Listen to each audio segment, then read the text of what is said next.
The historic auto workers' strike against U.S. car manufacturers is expanding for two of the three companies involved. That's right. The union announced this morning that workers from dozens of General Motors and Stellantis facilities are now joining the picket lines.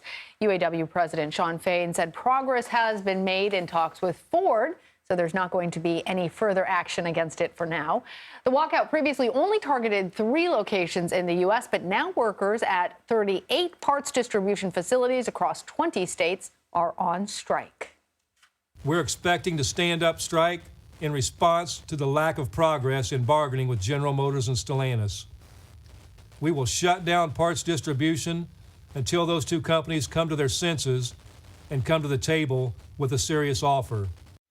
Ford released a statement saying it is working diligently to reach a deal, but still faces, quote, significant gaps on key economic issues. CBS News senior transportation correspondent Kris Van Cleave joins us now from Wayne, Michigan.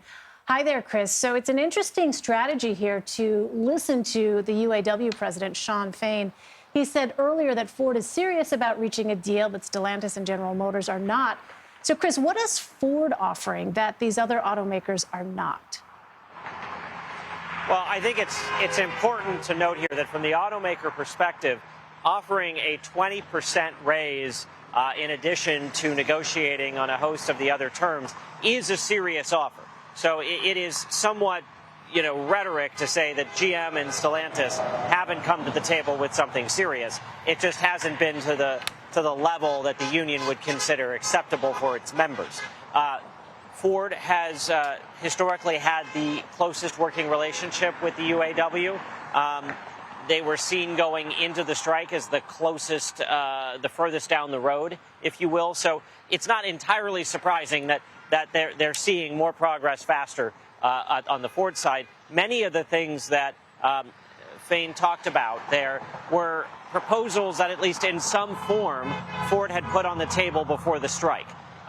We don't know how much movement occurred after the strike, but several of these things, like the cost of living protections, converting temporary workers about 2% of the Ford workforce.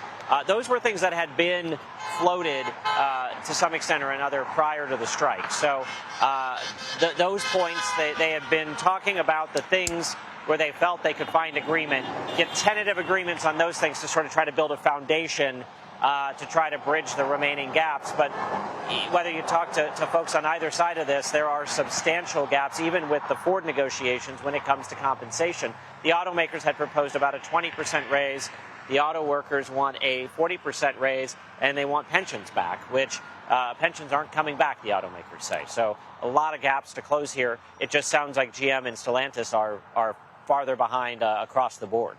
Well, Kris, we hear a lot of cars that are driving past you honking their horns in solidarity with those picketing workers.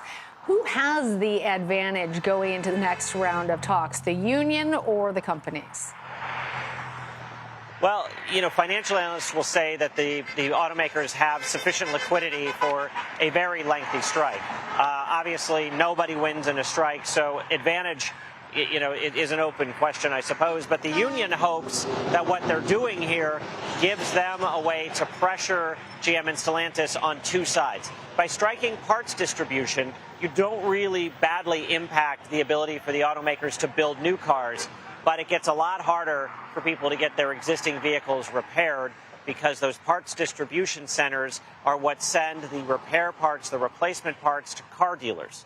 Car dealers typically have 30 to 45 days of parts on hand, with some in less supply than that, but ballpark 30 to 45 days. So a prolonged strike, many weeks here, will make it a lot harder for people to get their GM or their Stellantis-made products, their Jeep, their Dodge, their Ram, their Chryslers, fixed. Well, that will frustrate consumers, who will express that frustration to the dealers.